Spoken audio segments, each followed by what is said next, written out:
So, does starting hormone therapy in perimenopause up to 10 years before menopause reduce your risk of breast cancer, heart attack, and stroke by 60%? That's what the headlines are saying. That's what the big doctor influencers are reporting. Wait till you get a load of what actually was found in research by Dr. Rachel Pope. We've heard about the 10-year window for hormone therapy, that it's safer to start within 10 years. Her new study suggests the answer might be yes, it's better to start during perimenopause, but not in any way does it say what you were hearing online and on social media.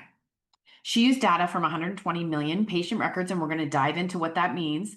She was challenging long held beliefs about timing, risk, and the power of estrogen. So, in this episode, we dig into the confusion over Dr. Pope's findings, and we talk about what it means for you, what it means for your symptoms, and what it means for your long term health. Today on the podcast, Dr. Rachel Pope, an obstetrician gynecologist and certified menopause practitioner in the Department of Urology with an appointment in the Department of Reproductive Biology at University Hospitals Cleveland Medical Center. This is Hot Flash Inc. I'm Anne Marie McQueen, journalist and proud 50-ish woman, and we are here looking for the true truth in perimenopause, menopause, midlife, and beyond. Opening our minds to other possibilities is not always easy.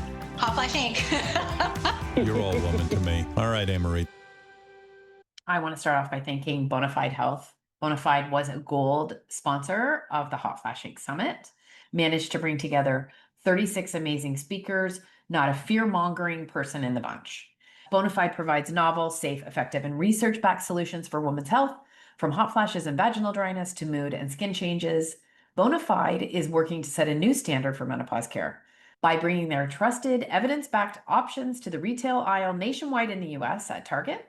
Bonafide is providing millions of women with more access to science-backed solutions. To learn more, visit hellobonafide.com and be sure to use code SUMMIT20 to receive 20% off the first month of subscription of any Bonafide subscription product. Thanks again, Bonafide. I really appreciate it. Thank you for coming on the Hot Flash Inc. podcast. Absolutely. So great to be here. Well, I've seen you all over sort of explaining this, and I thought I really want to talk to you about this myself because it's early in your research and it's going to be exciting to follow and see what you do. I'll just start off and say that the headlines and the reels and the Instagram posts about this were Right. that if you start hormone therapy, estrogen therapy during perimenopause leads to approximately 60% lower odds of breast cancer, heart attack, and stroke. And I think I even heard a popular doctor on Instagram add brain death to that list. I know. It's a little crazy. So I know where some of it came from. I don't know where the rest of it came from. So should I just begin from the beginning? Yeah, I just wanted to say, like, what is that accurate? Were you surprised with the depiction? And then we'll go into like what you studied and how it worked. Yeah. So it's not accurate. I wish that we saw that kind of data. I wish that we had those kinds of results. I do think that there's more safety associated with hormones than there is risk, especially during that time of perimenopause. But just because I believe that, I can't say that that's what our data showed. And the whole reason we did the study was because I have this hypothesis that this is a safe time to start hormone therapy. But as a scientist and a physician, I can't say those results are based on our data. And so I think what happened was my student, she's a master's in public health student, and she's combining that with her undergraduate degree in anthropology. She was speaking to the Menopause Society about hazard ratios, and she was trying to describe a 0.6 difference. And when she updated the data, we actually only found a 0.3 difference in hazard ratios. So risk that something could happen based on this really short confined period of time. And this somehow got extrapolated to 60%. And it wasn't right. It wasn't correct. Unfortunately, it got replicated. It was published on the Menopause Society's website without involving me, who was her supervisor, without talking to our media group at the university or at my hospital. It was a little bit questionable. There were people who commented on the study who clearly didn't look at the study because they said it was observational data, but it was retrospective data from a large database, right? So lots of problems with this. And the sad thing is, once it's published, it's out there and people were able to run with it. So lots of people then took up, oh, this 60% reduction across the board, which doesn't even make like statistical sense, right? If we were looking at three different things, heart attack, stroke, and breast cancer, there's very little probability that we would find the same number of reduction for all three things, right? Like statistically, it doesn't make sense. It was just a misinterpretation of the statistics, unfortunately, and maybe a misrepresentation or overstating of the conclusion. And so that's unfortunately where that came from. I want to go into exactly what you studied, but first of all, just you as a person who's doing work, what is your reaction when you see it take off like this? I was excited to see that people want to talk about it. I think that's amazing because this is a really important topic. It's been understudied. I like to see more people doing research in the area, but it has to be done correctly. And so I was super excited to have the opportunity to speak to people about it, talk about this. The whole point of the research was looking at menopausal hormone therapy during perimenopause before menopause occurs, because this is what I see in my office. So I see women coming in all the time in their 40s, in their early 50s, who have not yet gone through the full 12 months of no period or the actual, diagnosis of menopause, and they're still symptomatic. And it's sometimes like when the worst symptoms exist for them. And so that's what I want to see addressed. Yeah, I remember when I was in perimenopause, I asked my gynecologist about hormone therapy, and she said, "Oh, no, like I can't prescribe you anything until you've gone through menopause." And this is still a common belief system. Some people really believe Yeah. it. And it's not that they're misinformed.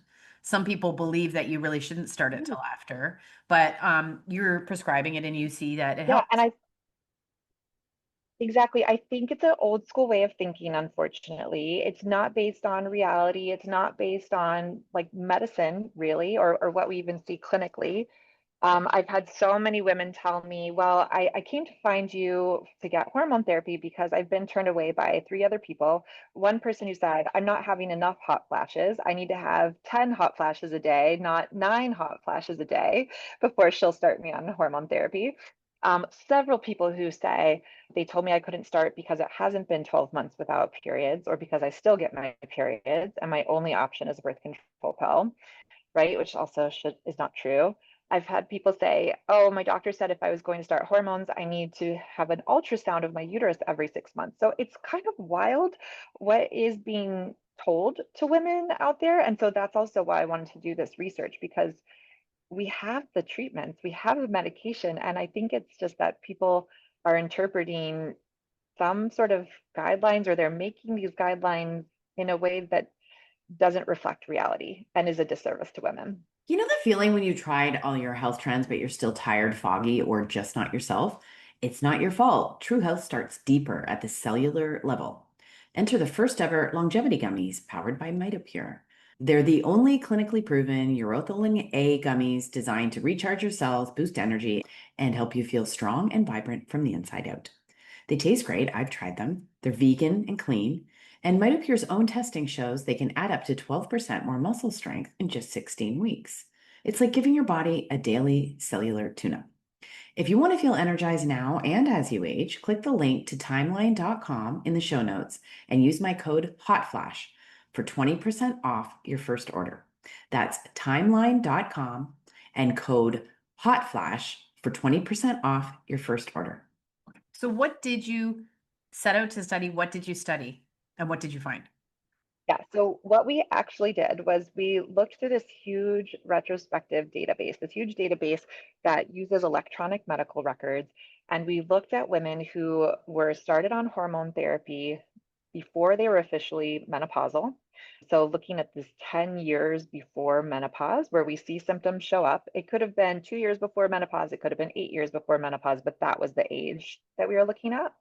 and then compared them to women who were 10 years post-menopause, which we know from the Women's Health Initiative is the safest window of opportunity to start women on menopausal hormone therapy when we're comparing them to older women, right? So there's this comparison where we know it's safest to start within that first 10 years compared to women who are 10 years and beyond. But we're asking the question, what about the 10 years prior?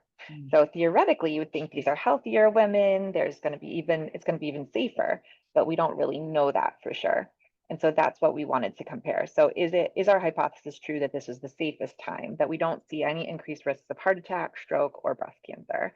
So we only could look at the incidences of those things based on diagnostic codes.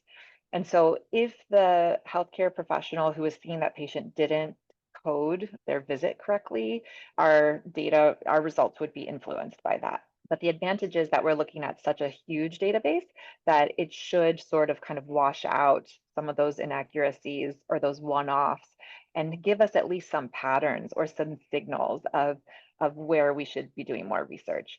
And so what we found was that there was a slightly lowered hazard ratio for women who were started on hormone therapy during that 10 years before menopause period compared to those who were started 10 years after menopause for breast cancer. And then it was pretty similar hazard ratios for the women experiencing stroke and heart attack. And they were very low numbers to begin with, very infrequent incidences of either of those health conditions. Now, the other huge caveat to it is that we were not following these women for 50 years. We're only following them really about 10 to 15 years because of the limitations of the database. So it could be that the women in either group will experience more of those health conditions if we continue to follow them. And so that's where there's limitations to the data. But at least for those initial years, we're not seeing huge increased risks of those things. And that's what I wanted to look at. Is this just as safe as starting it during that 10 years of window opportunity after menopause? You set out to look at, I hope I get this right. You set out to look at any increased risk of those things by going on hormone Right. therapy earlier. And then somehow it became there's a 60% reduction in those things by going on Right. So hormone you therapy. could see, yes, you're seeing right away like why this was completely like twisted. And I'm not against the messaging that, hey, let's look at starting women on hormones, right? That's the whole point of doing the study. I do believe it's probably more safe than it is risky, but we can't overstate the conclusions from a very limited database. I saw people saying 120 million women, right? And can you just sort of Right. couch that for me? Because that's like, wow, 120 million women in a I 60% know. reduction. Like, well, I have to pay attention to this. So can you sort of just, I know. And even when I did some interviews and really thought that I was clarifying what that meant, I still saw it printed incorrectly. So the database has 120 million people in it, men and women. And from that database, we then drew out the individuals who fit our criteria of being 10 years prior to menopause, 10 years after menopause, and started on hormone therapy. And that was only about 150,000 women. So it's still a large number, but it's very different from 120 million. what surprised you out of this? Your own findings, not the reaction to it. I mean, it didn't really surprise me to find this. I expected to find that there wouldn't be any increased risk. I figured that as much that, these are young women. And again, we're only looking for this short amount of time. And so probably we're not going to see anything. So I wasn't too surprised by that. I think in general, there still were numbers of women who had breast cancer in both arms, right? And still in that short amount of time. And so I think a lot of people are saying that estrogen does not cause breast cancer. And I would love to be able to say that, but we know that breast cancer for many cases is estrogen responsive. And so I don't think it's responsible at this point to say that there's no correlation between estrogen and breast cancer. Unfortunately, we know that there's genetics involved. We know there's environmental reasons, and estrogen might be part of the environment, especially for estrogen responsive breast cancer. As a gynecologist, I did my training where we had to rotate through GYN oncology. and saw lots of women suffering with endometrial cancer, lots of women with ovarian cancer. There are a lot of estrogen responsive cancers. And that is a huge asterisk that I feel like we can't forget about, because we can do as much as we can to prevent cancer through our lifestyle, our, being healthy, not being sedentary, avoiding, foods that might increase our risk as much as we can, as much as we know about that, right? Which is still even very limited. But there are genetic factors and there are other environmental factors. And unfortunately, I think estrogen, we can't count that out. We can't say that it's going to reduce your risk when we know that these cancers are estrogen responsive. And that's the huge thing that I don't want to be thrown out the window with everything. And, if you want to talk about like the FDA changes to the black box label, I am thrilled. I'm thrilled that they're taking it off of the vaginal estrogen prescription in the US, because that never should have been there. We don't see vaginal estrogen associated with any of those cancers. We don't see it associated with heart attack, stroke, or blood clots. And so it never should have been in there. But I don't know that we have enough data to say that there's no link to estrogen. I do think that it's the physicians and the health and the advanced practice providers who should be having those conversations. I think about my patients like I think about my family, and my sister has a estrogen responsive uterine cancer, and I would never want her to think that she should have started estrogen and it would have reduced her chances of having that cancer, right? If she had started systemic estrogen in perimenopause, it would have much worsened that cancer. And yes, what she has is rare. It is a rare aggressive form, but it would have really made her situation much more dire. And I'm grateful that she's with us today, still battling the effects of it. But, that would have been the wrong message for her. And so I want to make sure that we're still being responsible to women and we're still giving them all the information we have and not, again, overstating what we don't know. Yeah, this is a thing that as a journalist watching it, it seems like it's a whole group of people who are overstating it. I see women asking doctors on social media, does it increase my risk of breast cancer? And just them writing no. Like there's no increased rate. In this quarter, you're almost like a bit of a dummy if you have that fear. And I just wondered, I know there's doctors who are much more responsible. Every profession has these disagreements, but I just wondered, Yeah. how you I feel. mean, I have Right? fear associated with hormone therapy for menopause that we don't have associated with birth control pills. And so I think for me, I don't want women to be unnecessarily afraid. I think there's so much fear about systemic hormones that came from the Women's Health Initiative that has done a true disservice to generations of women. And I think that is wrong. And I think that we have this fear associated with menopausal hormone therapy that is not the same as how the way we think about oral contraceptive pills, for example, where the hormones are not that different from each other and the effects are not that different. I mean, they are different, right? And so I talk a lot about how that treatment is different, but the fear should not be so different between these two things, because we're using medications to make our quality of life better, right? Whether it's about preventing unintended pregnancies or getting through your day and getting sleep and improving your quality of life and really taking care of this time of a person's life. But I also really do believe in science. And I feel like if we say that everybody should be on estrogen, we are going to see more estrogen responsive cancers. And yes, there's an individual's choice that goes into that. And so I'm glad that that conversation is now moving to the physician and the PA and the NP's office instead of being on the black box label that just terrifies people. And so I think it's a step in the right direction, but we do have to be careful about over promising. Yeah.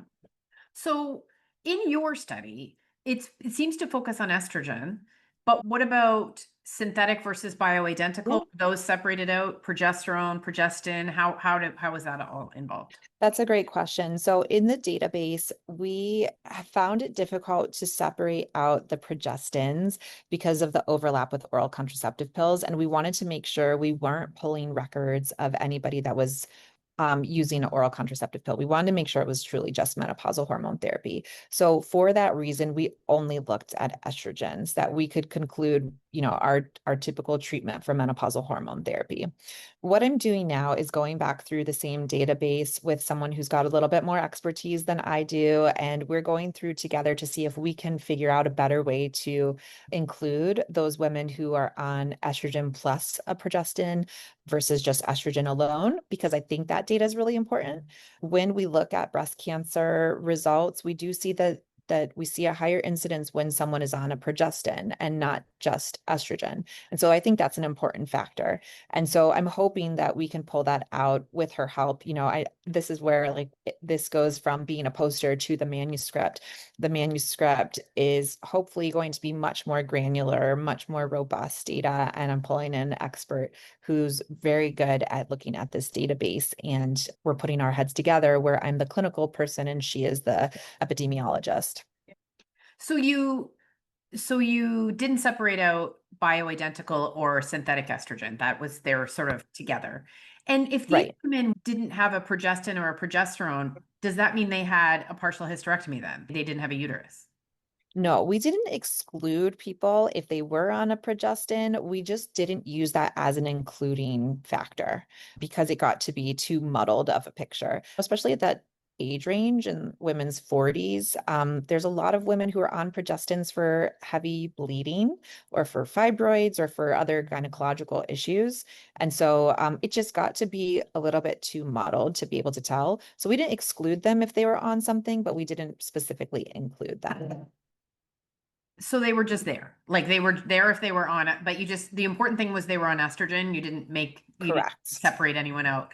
It seems interesting to me that I'm still seeing new studies coming across in 2025 where the researchers aren't separating out bioidentical and synthetic. Have you noticed this? Is this an issue? I mean, it gets tricky in terms of the terminology as well, right? So bioidentical is a hormone that is supposed to match what our hormones are already inside of our body. And there are synthetic hormones that are bioidentical, right? Now, we're not including compounding hormones in this database because they are not prescribed the same way, so they don't get pulled into the electronic medical record in the same way. And so a lot of compounding pharmacies will say that their hormones are bioidentical and prescription hormones are not, but that's not true. Lots of prescription synthetic hormones are actually made to be bioidentical too.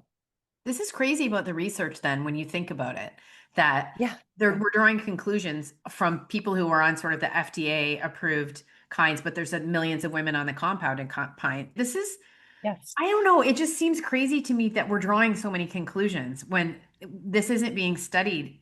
And I'm no scientist, but this doesn't seem like it's being studied in a fully proper way.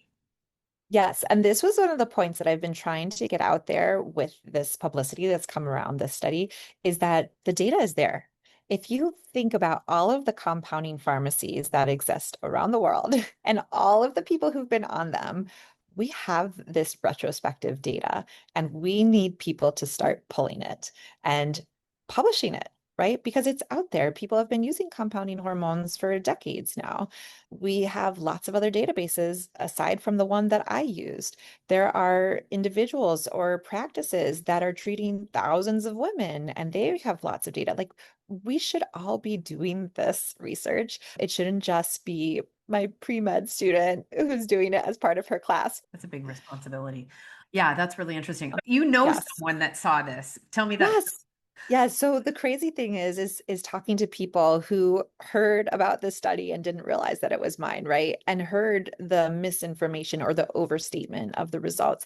And so one of my friends said that she saw it and she thought to herself, "Oh, great. I'm so glad that I'm on hormone therapy and I'm glad that I started it early because look, there's this 60% reduction in breast cancer, heart attack, stroke." And like it just gave her this feeling of relief or sort of reassurance in the decision that she had made.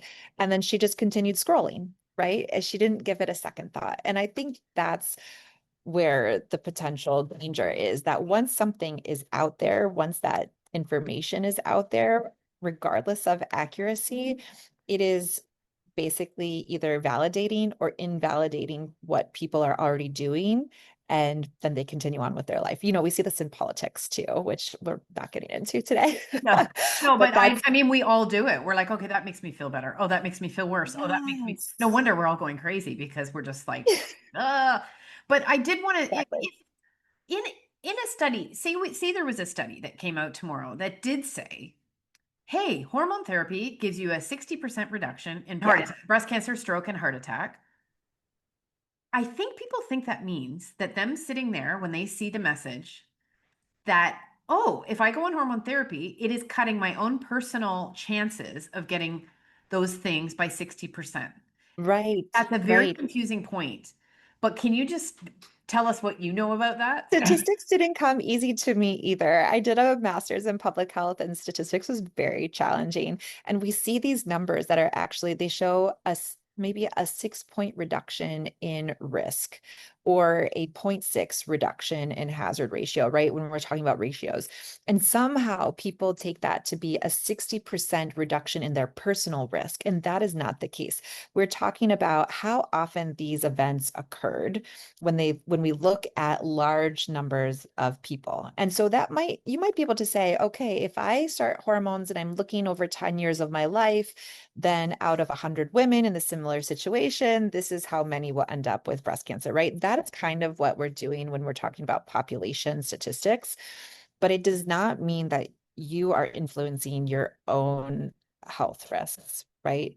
And you have to remember there are so many other things that go into a person's health. And most of those things we've excluded because that person wasn't eligible to start hormone therapy anyway.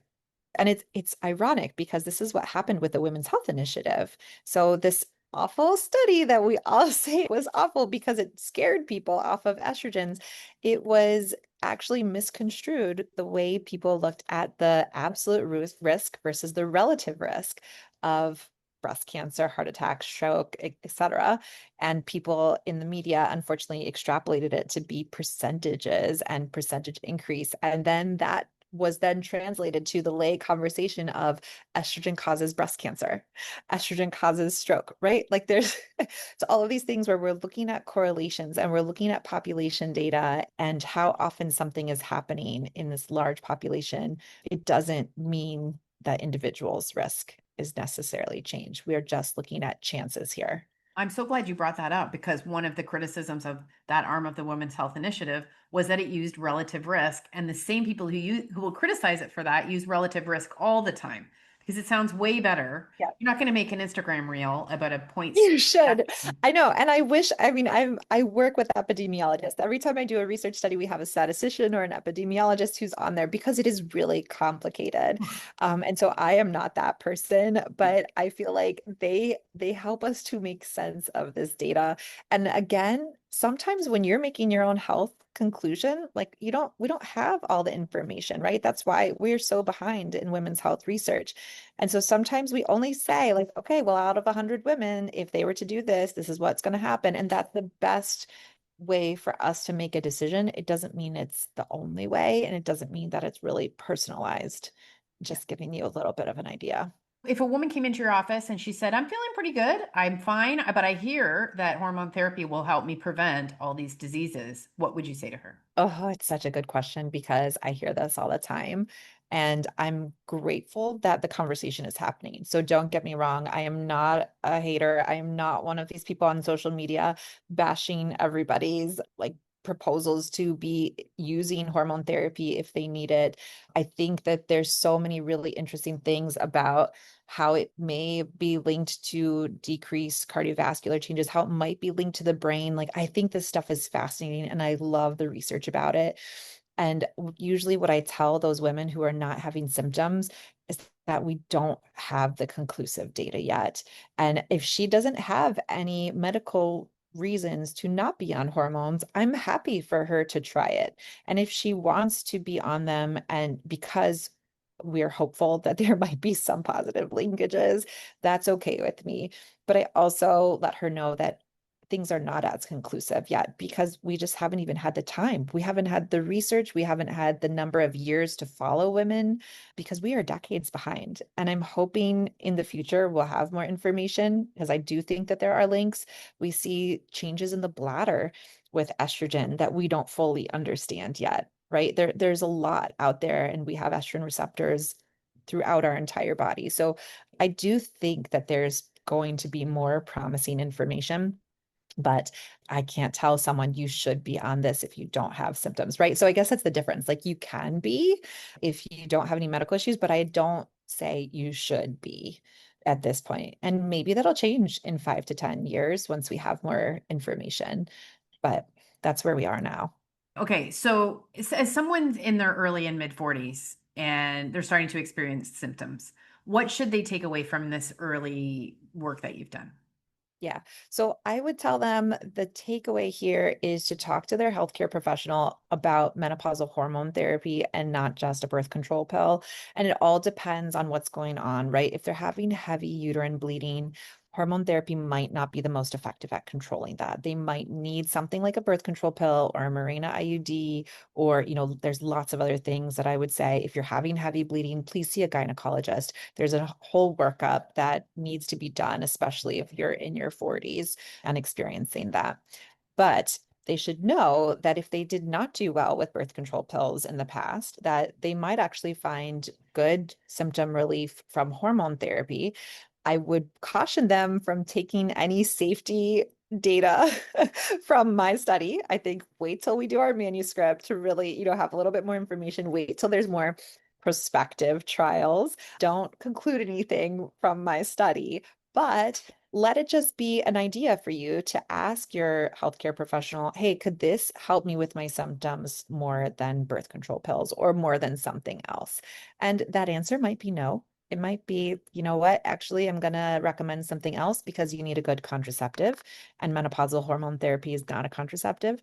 Or again, because of that bleeding issue, which unfortunately I see a lot of in my office as a gynecologist taking care of women in their midlives. Do you have any theories about the bleeding, about why that's happening? So I do see a lot of women with adenomyosis, and I think it's a very common thing that's not talked about that much because there's much more information now coming out about endometriosis, What is but I adenomyosis. don't mean it. Sorry. Yeah, adenomyosis. Sorry. What happens is the lining of the uterus starts to grow into the muscle of the uterus, and it makes the muscle of the uterus a little bit more spongy. It doesn't work as well when it's contracting or cramping to stop bleeding. And we see this a lot in women in their 40s and 50s. So I will tell you, probably most of my patients that I'm taking care of for heavy bleeding are dealing with either adenomyosis or fibroids. And it's just this decade of their life where those things are more common. And so getting them on treatment, whether that's an IUD, which tends to help for a lot of them, or surgery. I do a lot of hysterectomies, especially for women who want to be using estrogen during this time of their life, but are having such heavy bleeding that no medications or no IUDs are really helping. Oftentimes we end up doing a hysterectomy for them because it's going to improve their quality of life and decrease the amount of bleeding, allow them to kind of fully function without having to deal with a week of heavy bleeding each month, or the really unpredictable heavy bleeding that tends to happen in perimenopause as cycles are changing. You mentioned, I think, in your research that about the healthy user bias, and I don't hear that talked about a lot when it comes to hormone therapy. Can you just tell us like what your understanding of that is? Yeah, definitely. I mean, I see that every day, unfortunately, because I live in Cleveland, Ohio, where there are a lot of health disparities, sadly. A lot of them are tied to economics, tied to social determinants, unfortunately. And I do see that the women who are coming in early for their menopausal symptoms and asking and advocating for hormone therapy or for options or for a conversation, they are women who are more educated, who have resources. And we know from research that those are the people who are getting treatment. So there's this healthy bias that it's the healthy women who have resources, who have access to medical care, that are getting care first and the earliest. And so it could be that even from a retrospective database, if we're looking at women who started hormone therapy earlier, it could be because they sought out that care. They were healthy enough that they were able to get started on all those things. We don't see women who already have a high risk of heart attack or who've had a blood clot in their legs or lungs necessarily getting hormone therapy early, right? There's a whole other set of barriers. So these are the healthiest women that also have access to care And those are the people that we were able to follow. So it's definitely biased. It's not a real world scenario, sadly. And since you've been in the middle of this you've seen how this has gone, it went a bit sideways. How is the average woman supposed to discern when some of the top names aren't getting like these basic facts right from research? It's hard. I have told people, don't stop seeing someone for your own care. And yes, I get information from social media too, right? I could liken it to going on vacation. I look up information on social media for my trips because I see the pictures, the videos, like that helps me to think of what I want to do. But do I use that to book my hotel? No, because I know that there's an agenda behind each video, right? There's someone who's sponsoring that hotel, and it might not actually be the best place. So I'm still going to go out and figure out what I like and what I want and look at the reviews and give that discernment to what I just saw beautifully depicted in the video. And maybe it's not too far of a stretch to do the same thing when you're coming to health information. Sure, get some background information, get some ideas from social media, but don't stop there. You need to go in and get your individualized care. You have to see your own medical care provider. I know that we have busy lives. I do too. And it's easier to just kind of like get that quick fast food advice, but you do not want to go cheap when it comes to your health. Take the time to get your own individualized care. That's the most important thing. Thank you so much. I really appreciate you breaking it down for us. Thank you. Absolutely. Thank you for inviting me on and bringing awareness to this really important topic. Hot Flash Inc. was created and is hosted by Anne Marie McQueen, produced and edited by Sonia Mack. The information contained in this podcast is intended for informational purposes only and is not intended for the purpose of diagnosing, treating, curing, or preventing any disease.